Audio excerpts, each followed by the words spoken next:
Okay, so this is a response to Nutnfancy. I'm only like 33 minutes into this, but he said something that made me think of this, and I'm just gonna talk. So, I think hard living is what makes you happy. It's what makes me happy. In his video, he was talking about how, you wish you were in a different time period and whatever, yada yada yada. People from the 1400s would laugh at you. The issue we have now is that, in my opinion, we're kind of like a thing that's made to live for a certain amount of time and then die. This is the nature of the universe. Everything has its time and its period. And I think this is the case because we keep coming back. I think that's the gift that is ours from God, that we keep coming back to different planets and different lives and getting different families and different experiences, and it builds your soul over time. Not everyone would agree with that, but I think Nutnfancy probably would, to be honest. I don't know. But it's this shit that we're going through that is real life. I feel like I've lived in a fake reality my entire life. And when COVID happened, I started actually living. And one of the things I've kind of done is just stopped caring about things that aren't important. And I'm only worrying about my future, and the way I look at that is like prepping. And my most important preps are physical and mental before financial, believe it or not. You have to be healthy and mentally well in order to fucking do anything. Okay? And then the financial part, like, I had a nice chunk of change just a little bit ago, and I spent it very wisely to set myself up for the future. And it's not going to be a thing for everyone, but my plan is to kind of go mobile for a few years and do a little bit more hard living. Like, I like this. Maybe I'm one of those weirdos back in the day that would have been a hobo. But, like, I have a romantic notion of riding the rails, too. Like, I'm kind of a character out of history, and I'm the one Nutnfancy's talking to in his fucking video about how to be happy in hell. Like, he's talking to, like, probably 20 people that had messaged him. I'm one of them. And I am happy. And this is one thing you should get, is the thing that I like about Nutnfancy is that he and I see much in the same way about many things because we're both happy in hell. The thing that makes me unhappy right now is that the particular hell that has been selected for us is Democrats running the world. And I can't deal with that, man. And like, that's why I was messaging him. And it's not that we're in hell. In hell would be fine. Literally being on fire would be preferable to some of the shit that's going on. I guess this is really why he titled the video that. We are in hell. Like, I remember watching Alex Jones on fucking The Stand going, this must be what hell's like. Like, yeah, Alex, I feel for you. I 100% feel for Alex Jones. I'm not an Alex Jones fan. Like, I am a fan of him as a human being. I'm not a fan of him as a news source. I think he's entertainment. And if you look at him as that, then great. But you should get that he's kind of like me. Like, there's a lot of truth in what I'm saying, but it's delivered with a lot of other shit, too. And, like, the test of whether you're worthy to hear the message or not is whether you can find it, I guess. And, like, that's some Nutnfancy, too. Like, in my opinion, one of the main things that caused me to believe in God at all is fucking watching Nutnfancy videos. A lot of people don't get that. Like,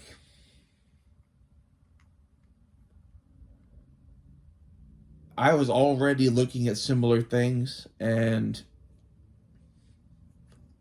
his videos showed me a path.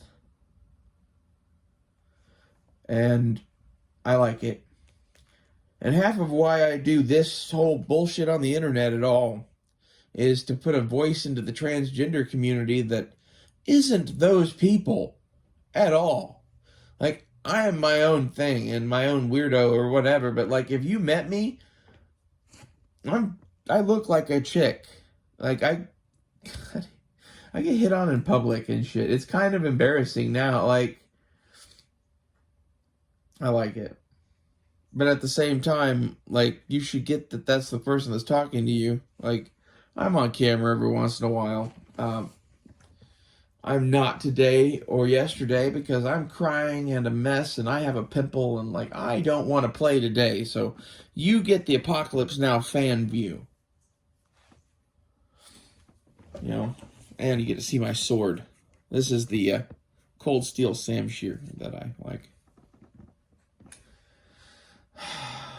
I don't know, man. What I would tell you this is, I know Nutnfancy already gets this, but this is something that I would like to add in as a response to him, I guess, is if you don't like where you are, change. And like, the one thing a lot of people don't get is sometimes you gotta risk it all. Sometimes the kid's gotta fucking eat some mac and cheese and hot dogs and a fucking couple McDonald's hamburgers for a treat or some shit every once in a while, you know, for a bit. They'll tough it out. They're fucking kids. Like, if you want to make interesting people out of your children, you can't fucking coddle them through fucking life. And like, everyone I know right now is like coddling their children through life to the point that they're making too many chiefs and not enough Indians. That's a lot of what's going on. And I fucking talked about a thing in a video the other day that it's a stick. It's a stick with this on it. This is that's the T-handle that's made from the stock of a Flux Raider. And then this first copper coin on here is Crazy Horse. It's the thing with which I would beat someone with.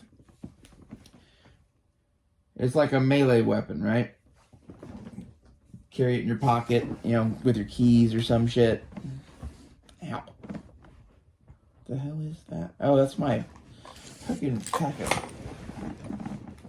Ow. Oh, that's poking me. Sorry, I had that in my pocket. But the thing that this was on was a broken bow that I put an arrow in the break of and then rolled it in 100-mile-an-hour tape. It's the first weapon I ever made.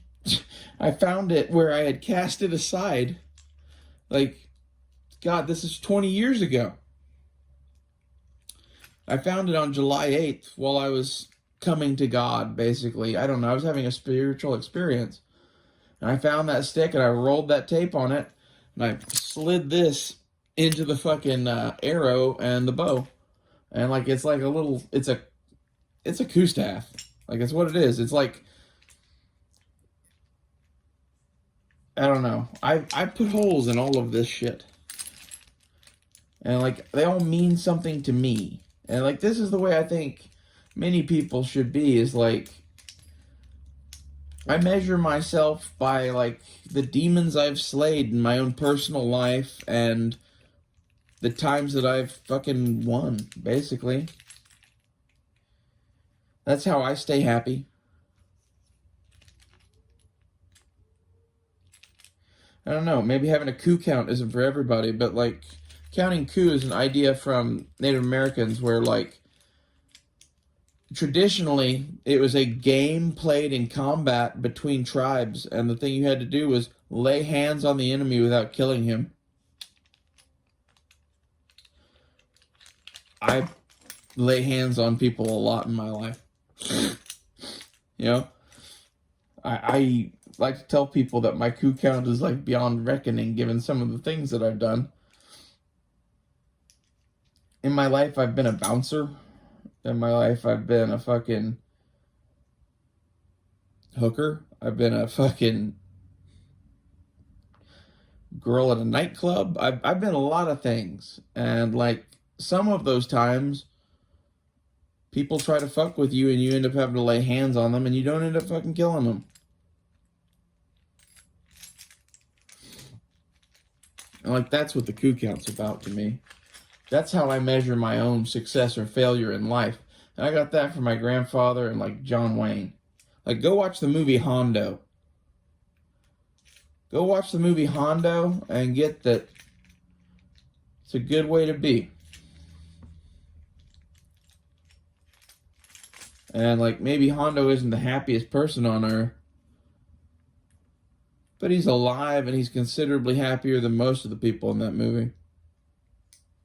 He doesn't appear to be happy because he's rough and tough and whatever, right? He's happy. If you asked him, he'd be like, I don't know what happiness is. Probably. I think that would be Hondo or John Wayne's answer to, are you happy? What is happiness? Because, like, to me, happiness is love and breakfast in bed, maybe. Maybe a few other things. A warm rifle on a cold day. It's nice.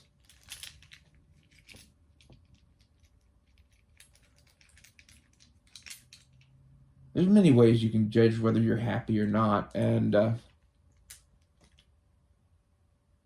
question to you is anybody happy?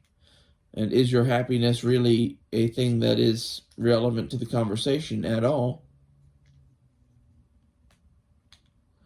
And it is, but it's in the way like John Wayne sees it. Like, you have to find happiness where you are.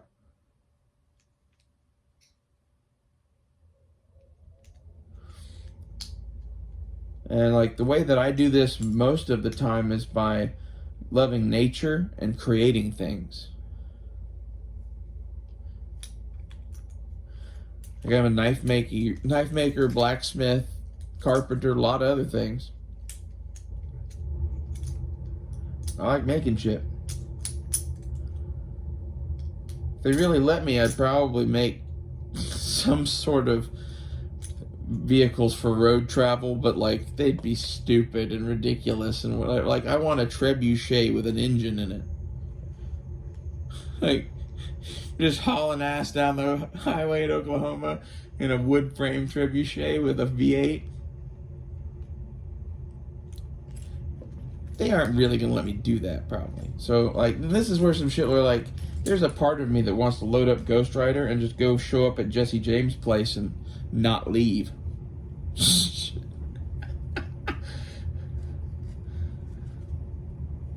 I could explain that one to you, but